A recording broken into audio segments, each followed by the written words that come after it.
Hey everybody, how's it going? Just wanted to weigh in really quickly on your discussion board posts on positive and negative reinforcement.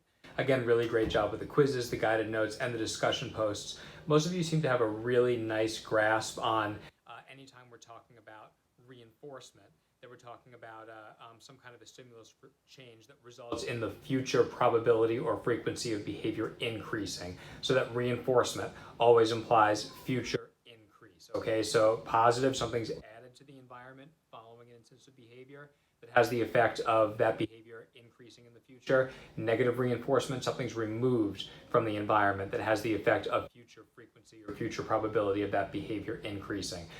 So really good job nailing that distinction. A couple of things that I do want to caution a few of you about. Number one, be really careful when you're thinking about assigning meaning.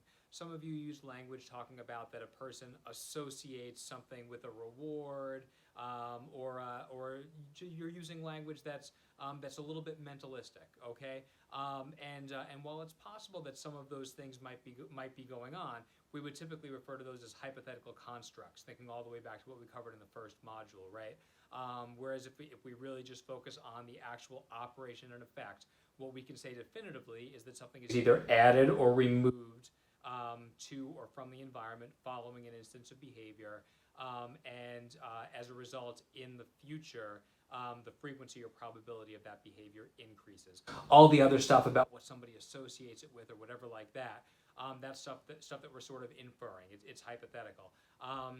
A good way of really trying to tease that out, whether what you're dealing with is truly the observable, or if it's things that you're making inference based on someone's thought process, is if you were talking about it with animals, with rats or pigeons, would you be using language like that, like associates with?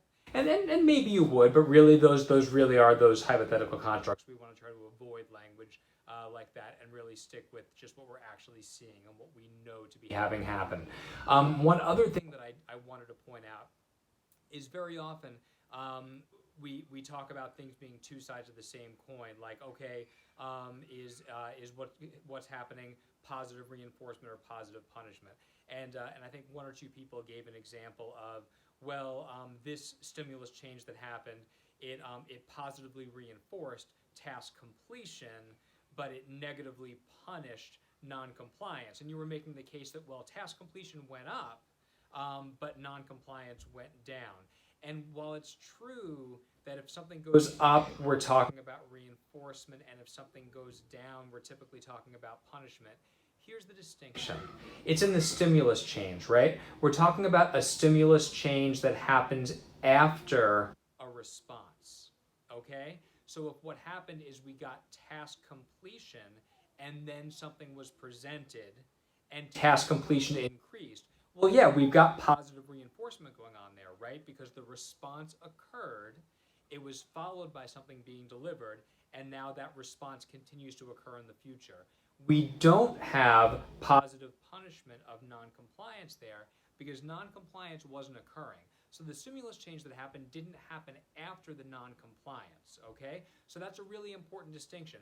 Always, when one behavior is going up, some other behavior is going down, right? Because we can only engage in so many responses at one time, okay? But what really is going to determine whether we're talking about positive or negative reinforcement or punishment is, what is the stimulus change that happened after the response in question?